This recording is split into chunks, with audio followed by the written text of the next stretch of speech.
তাহলে একদম প্রথমে এই টপিকটাতে কয়েকটি স্টার দিয়ে রাখবেন ভাইয়া, দরকারি পড়ালেখা এই জায়গা থেকে প্রশ্ন আসবে, বুঝেন, মনোযোগ দিয়েন। সেটা হচ্ছে ভাইয়া তড়িৎ পরিবাহী। তড়িৎ পরিবাহী কয় ধরনের? দুই ধরনের।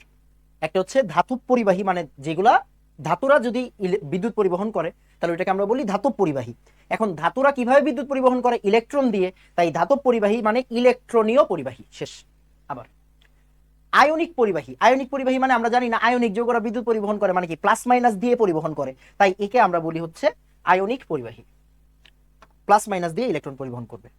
আর ধাতুরা কিভাবে ইলেকট্রন পরিবহন করবে? ইলেকট্রনীয় পরিবাহী বা ধাতব পরিবাহী। ধাতব পরিবাহীর আন্ডারে পার্ট হচ্ছে তিনটা। একটা হচ্ছে গুড কন্ডাক্টর, সুপরিবাহী, মানে ধাতুরা copper, aluminium, mercury, silver, graphite. Graphite মানে কিন্তু sp2 সংকরায়ন, মানে হচ্ছে বিদ্যুৎ পরিবহন করে, সো একটু জেনে রাখবেন। মার্কারি হচ্ছে তরল ধাতু, বিদ্যুৎ পরিবহন করবে।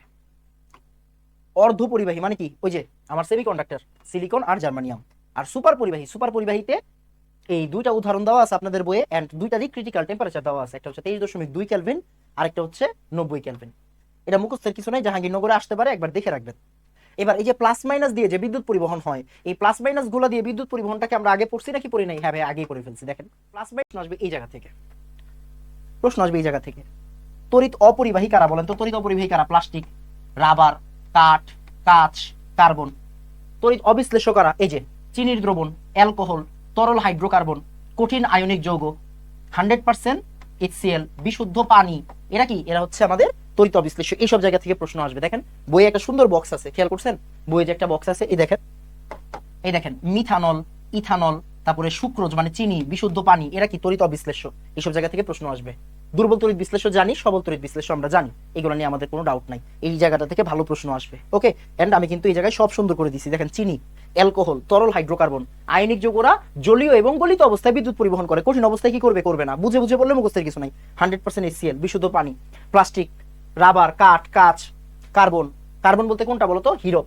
হীরক কিন্তু বিদ্যুৎ অপরিবাহী। হীরক বিদ্যুৎ অপরিবাহী। আর গ্রাফাইট কি? বিদ্যুৎ পরিবাহী। হীরক মানে কি বলতো? হীরক মানে হচ্ছে sp3 সংকরায়ন, এন্ড বিদ্যুৎ কি? বিদ্যুৎ অপরিবাহী। আর অন্যদিকে গ্রাফাইট কি? গ্রাফাইট হচ্ছে sp2 সংকরায়ন, কিন্তু বিদ্যুৎ পরিবাহী। ঢাকা ভার্সিটিতে খুবই ফেমাস প্রশ্ন। আসো দেখো দেখো দেখো দেখো, নিচের কোনটি বিদ্যুৎ পরিবহন করে না? বেনজিন। ওই যে হাইড্রোকার্বন লেখা ছিল, হাইড্রোকার্বন লেখা ছিল, এই দেখো দেখো কি লেখা ছিল ভাইয়া? তরল হাইড্রোকার্বন লেখা ছিল, ইয়েস লেখা ছিল। বেনজিন কি? একটা দ্রাবক না? তরল হাইড্রোকার্বন না? ইয়েস। তারপরে আসো, কোনটি তীব্র তড়িৎ বিশ্লেষ্য? তীব্র তড়িৎ বিশ্লেষ্য কি দেখো তো? Calcium hydroxide. কার্বনিক অ্যাসিড না, ইথানোয়িক অ্যাসিড না, গলিত NaCl না। যদি এটা আয়নিক NaCl হইতো তাহলে হইতো। দেখো কোনটি তড়িৎ সুপরিবাহী নয়? Copper, silver, iron. এরা কি? সবাই ধাতু, মানে এরা সুপরিবাহী। এদের চেয়ে কম সুপরিবাহী কিন্তু গ্রাফাইট। মানে চারটাই ভালো, চারটার ভিতরে সবচেয়ে খারাপ কে? ওইটা জিজ্ঞাসা করছে।